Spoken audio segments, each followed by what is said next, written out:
Bonjour Anne, chère Anne. Je te remercie d'abord d'avoir accepté, en mon nom, au nom de tous les collègues, cet entretien qui a lieu, comme tu sais, dans le cadre du cinquantenaire de l'UQAM et du département auquel tu as été lié, je crois, pour plus d'une trentaine d'années. Absolument. Arrivé dès, j'ai pris quelques notes, 72 comme chargé de cours, puis en 75 comme professeur. Oui. Tu as été une sorte de pionnière, je pense, à plusieurs égards, y compris pour ton enseignement, pour aussi l'engagement à la fois universitaire et en dehors de l'université. On aura l'occasion d'en reparler. D'ailleurs, quand on regarde ton parcours, c'est ce qui frappe, moi, c'est ce qui m'a frappé d'emblée, c'est la variété de ton expérience universitaire, mais aussi par tes engagements extérieurs à l'étranger, en France, aux États-Unis, au Kurdistan, comme on le disait avant l'entretien, etc. Donc, ça serait peut-être ma première étape, c'est qu'on passe un peu en revue ton parcours. Et toi, rappelle-nous, tu arrivais donc d'une thèse à Paris. Oui. Dans quel domaine précisément et avec qui as-tu fait ta thèse? Oui. J'ai fait ma thèse à Paris 8, donc qui était à l'époque Vincennes, l'Université de Vincennes, qui maintenant est déplacée dans le nord de Paris. Mon directeur de thèse était Nikos Poulantzas, un théoricien connu, important, parce qu'il a apporté des choses nouvelles. J'ai fait ma thèse sur les classes sociales. Ma thèse de maîtrise, d'abord, n'était pas éloignée trop du doctorat. Je l'avais faite à l'Université de Montréal avec Jean Ménaud sur les comités de citoyens. Donc, j'étais très attirée par la vraie vie, la vie des milieux populaires, le vrai monde, comment ils s'organisent, comment ils revendiquent, comment ils visent le progrès social. Alors, j'avais fait ça sur les comités de citoyens. Et puis, de là, ça m'a fait prendre connaissance du fait que je ne connaissais pas vraiment les structures sociales. Je voulais empiriquement toucher les classes sociales. Donc, Poulantzas avait une caractéristique qui m'a attirée beaucoup, c'est qu'il était en combat avec le marxisme traditionnel.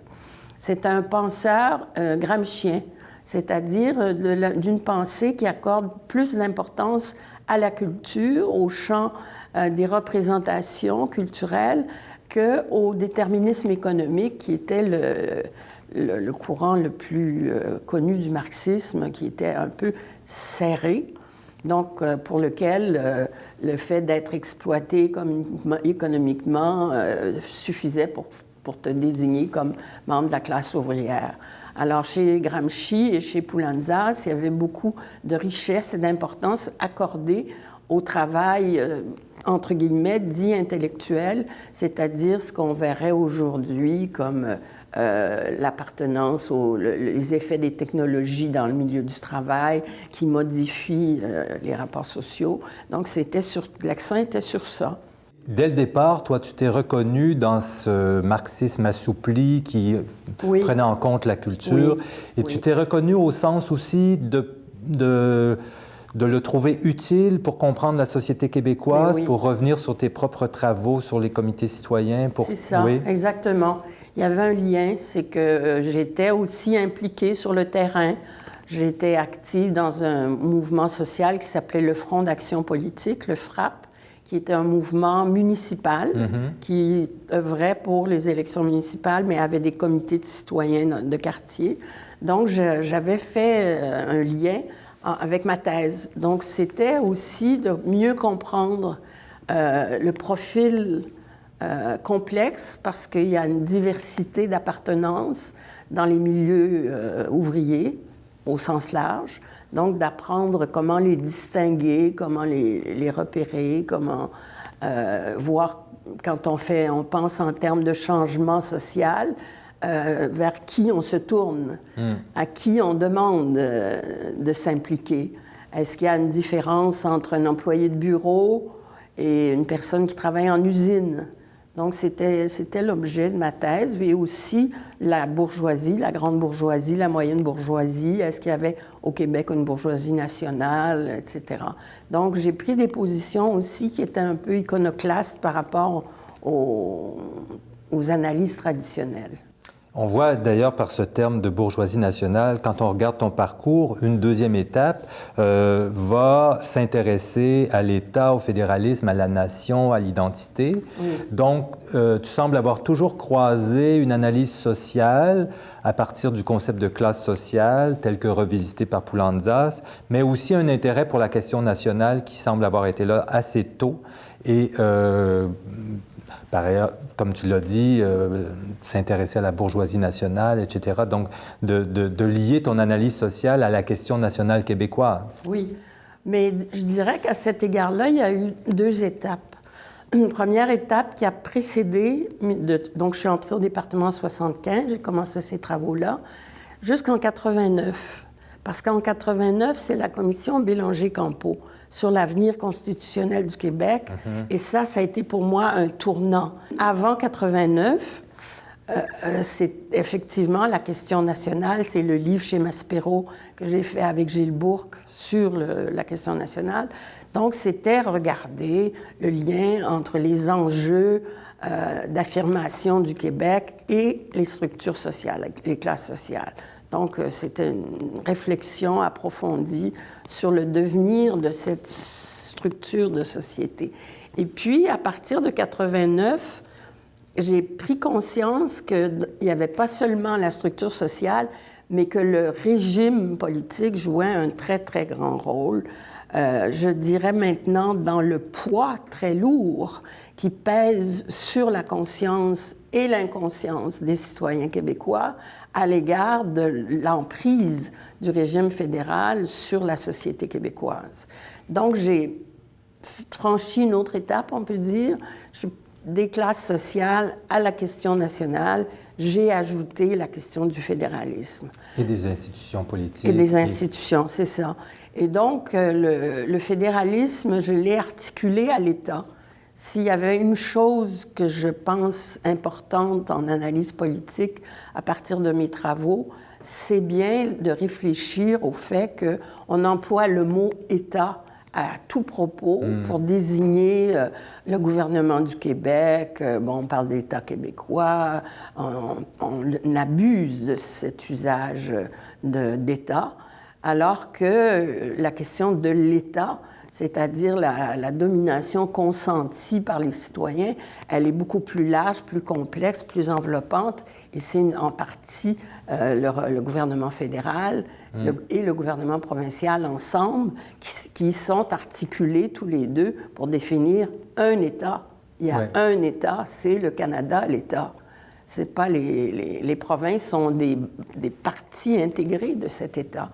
Si tu avais un regard rétrospectif sur ces deux objets d'analyse, la société québécoise que tu as commencé à analyser dès les années 60-70 et qui a quand même beaucoup changé dans ses rapports entre les classes, désormais, je pense que ça serait incontesté qu'il y a une bourgeoisie nationale plus que ce l'était peut-être dans les années 60. Donc la structure sociale du Québec a quand même pas mal changé. Par ailleurs, l'État canadien reste à peu près comme il était dans sa structure fédérale, dans ses rapports de force. Alors, on a une évolution de la société québécoise, mais on a une sorte de maintien d'une structure étatique. Oui, de plus en plus centralisée, par contre. De plus en plus centralisée, bon.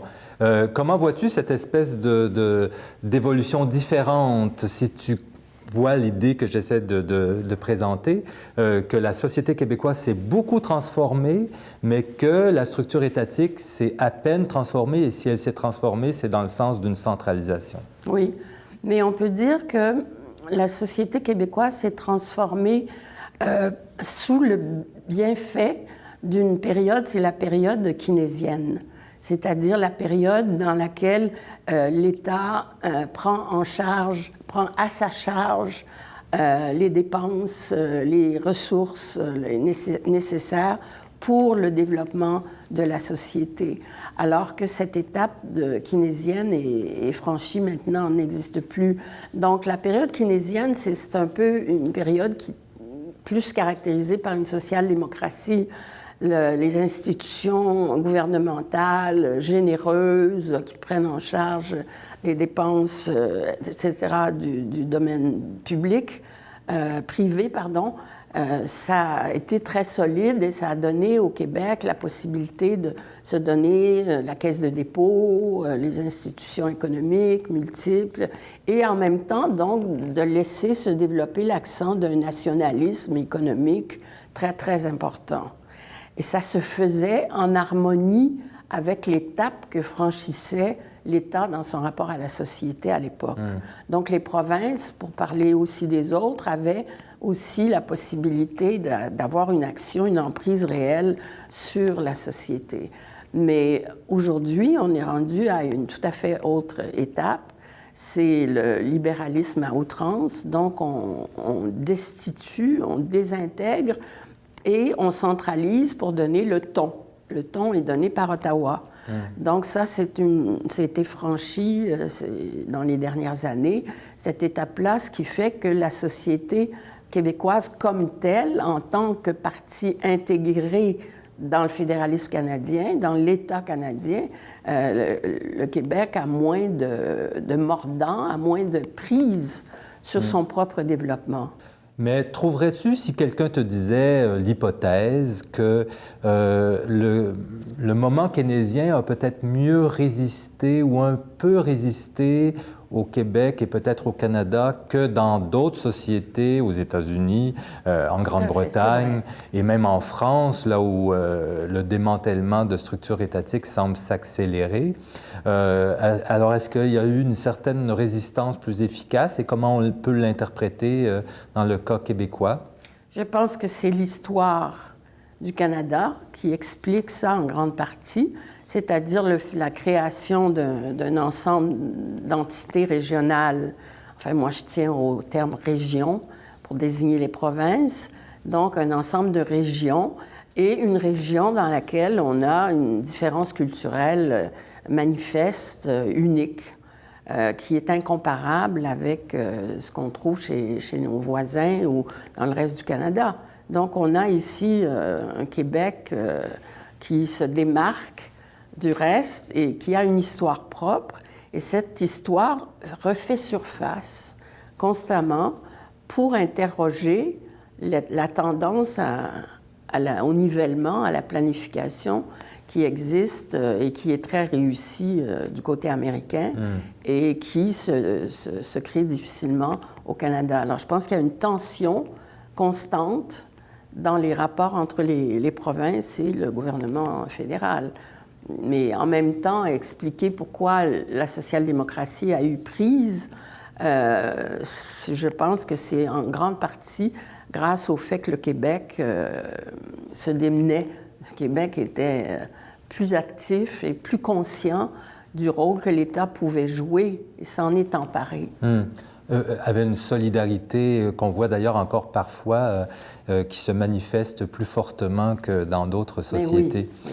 Un autre aspect de ton parcours qui frappe, c'est la période qui va de 93 à 98, où, précise-nous, tu quittes l'UQAM pour travailler dans des organismes, pour le gouvernement du Québec, mais à l'étranger.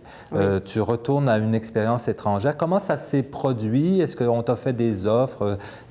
Toi-même, tu étais intéressé depuis longtemps à prendre quelques années comme ça à l'extérieur du monde universitaire? Oui. Ça s'est passé à partir de mon engagement politique surtout. Donc, en travaillant à partir de la commission Bélanger-Campeau, comme je disais, c'est un tournant. Je me suis inscrite, donc j'ai comme compris, c'était une révélation pour moi d'écouter, la commission était diffusée en direct à la télévision et il y avait des séances de concertation, de consultation en région. Et en écoutant les citoyens québécois des régions exprimer la complexité du régime fédéral, leur épuisement à gérer deux niveaux de l'appareil d'État, cette espèce de fatigue. Ça a été pour moi une révélation. Je me suis dit, mais il se passe quelque chose, les gens ont raison. La revendication, la question nationale, c'était pas seulement une question d'identité, de langue, c'était ça aussi, mais c'était une expérience concrète dans le rapport aux instances gouvernementales qui étaient épuisantes d'avoir deux niveaux de gouvernement à gérer. Donc, je me suis dit, effectivement, la question nationale passe aussi par la réflexion sur le fédéralisme.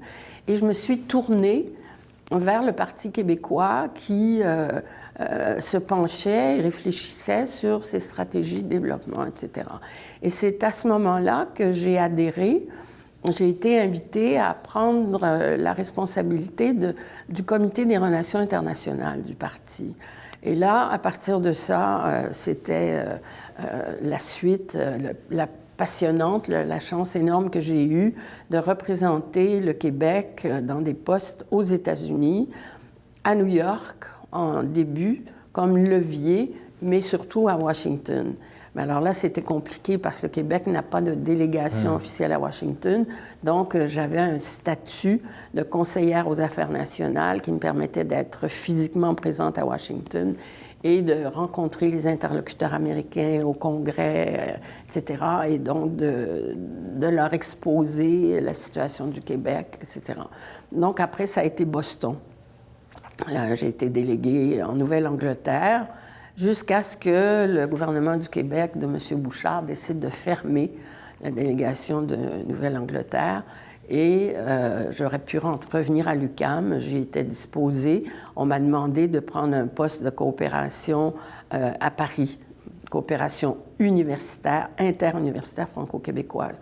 Donc là encore, j'ai été dans la relation à la France, dans une position d'interlocutrice, puisqu'on avait des dossiers de coopération constamment, et donc de regarder et de comprendre les dispositions des Français à l'endroit du Québec, qui sont profondes, qui sont très solides, mais en même temps de voir dans le cadre de la relation Québec-Canada, France, la complexité de ces enjeux-là, ce qui a m'amené à poursuivre les réflexions dans ce domaine-là. Est-ce que donc ces séjours, à la fois aux États-Unis, ensuite en France, ont changé ton regard sur plusieurs plans? D'abord à l'égard des sociétés où tu vivais. Connaissais-tu bien la société américaine? As-tu eu un nouveau regard sur les Américains? Tout à fait, de la France, que tu connaissais déjà, mais aussi du Québec, parce que quand on l'observe de loin, depuis Washington, peut-être qu'on découvre certaines choses. Et en France, tu travaillais aussi dans le domaine universitaire sans être à l'université. Peut-être que ton regard sur l'université s'est élargi aussi. Que tires-tu de ces diverses expériences étrangères? D'accord. D'abord, sur les États-Unis, j'ai été impressionnée, très impressionnée, par le degré de développement du fonctionnement des institutions américaines, et surtout dans le domaine politique. Espèce de rigueur, de disponibilité, d'ouverture, d'enthousiasme, etc., et une société très, très organisée. J'ai l'impression que j'arrivais d'un monde un peu plus souple, disons, pour employer un mot, très cool, un mot très actuel qui définissait le Québec. Là, je suis arrivée là-bas, c'est bang, bang, bang, bang, bang.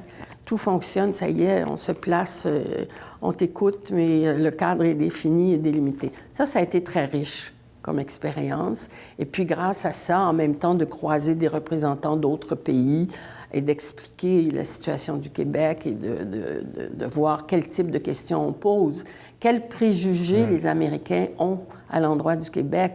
C'est énorme. Il y a un travail énorme de terrain à faire.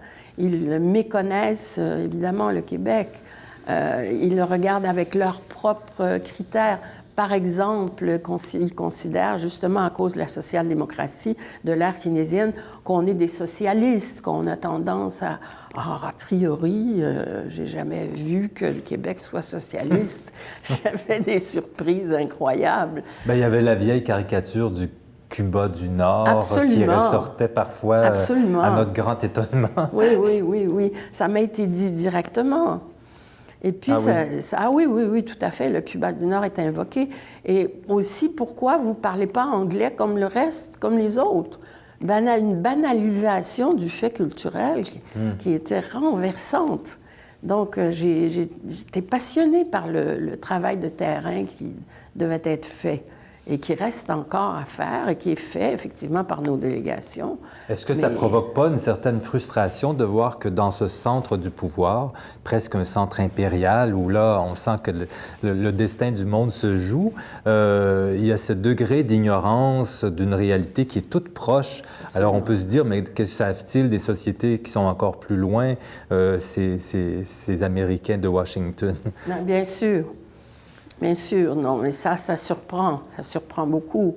Mais en même temps, ils ont un trait très américain, c'est l'ouverture, la curiosité, quand même. Ils sont prêts à recevoir des choses. Donc, les portes sont ouvertes. Et la France que tu redécouvrais au moment de travailler à Paris, avait-elle changé, même dans son rapport avec le Québec, par rapport à la France que tu avais connue lors de tes études à la fin des années 60? Oui. Bien, il s'était passé beaucoup de choses entre-temps. C'est-à-dire, bon, au moment de mes études, je ne me préoccupais pas de la coopération, ça n'avait rien à voir. Mais entre-temps, il y avait eu la création de la délégation du Québec, il y avait eu évidemment la déclaration de Gaulle qui avait suscité la mise en place de plusieurs instances de travail commun. Donc, il y avait une tradition déjà acquise. Donc, j'ai été insérée là-dedans et je me suis réjouie tout de suite de l'accueil et vraiment de l'intérêt que les Français, que la France porte au Québec.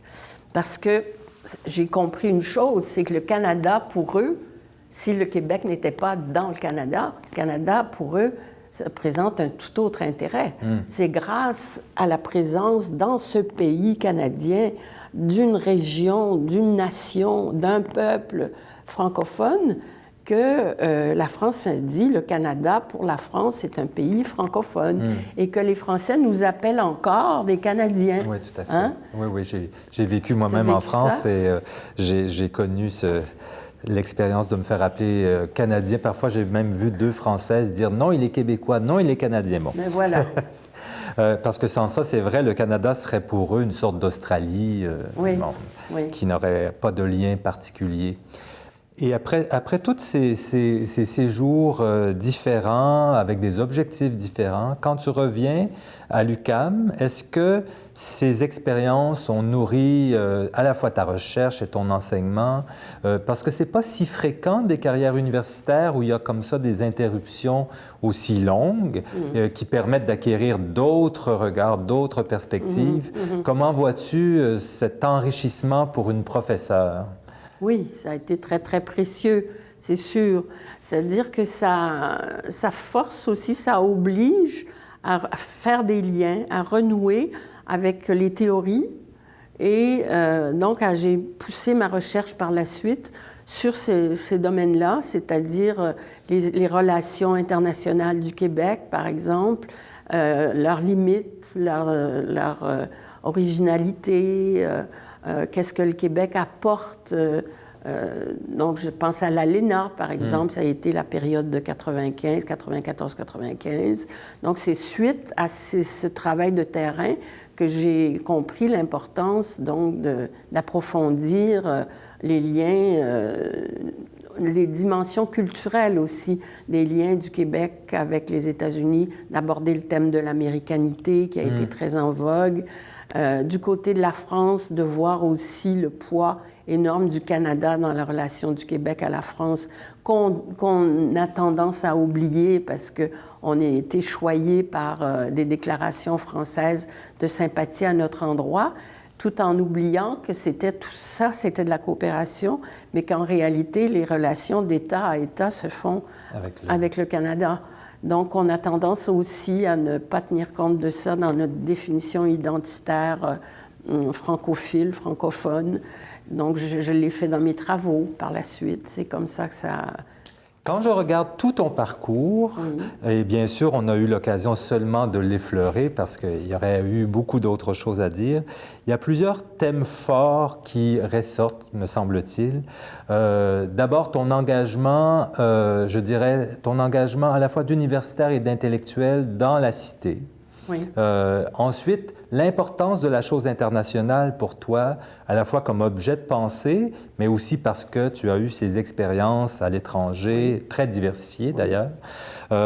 Donc, commençons par l'engagement de l'intellectuel dans la cité. Est-ce que tu estimes que l'UQAM était un bon lieu pour une universitaire qui voulait aussi s'engager dans la cité? C'était un lieu d'observation et d'action dans la société québécoise qui peut-être facilitait cette double perspective, celle de l'engagement, celle de la réflexion? Moi, je vois deux caractéristiques propres à l'UQAM qui facilitent effectivement et qui soutiennent cet engagement. D'abord, c'est que la composante de la tâche universitaire inclut ce qu'on appelait, je ne sais pas si ça s'appelle toujours ainsi, les services à la collectivité. Oui, ça. Donc, dans les services à la collectivité, il y a un éventail très large de possibilités.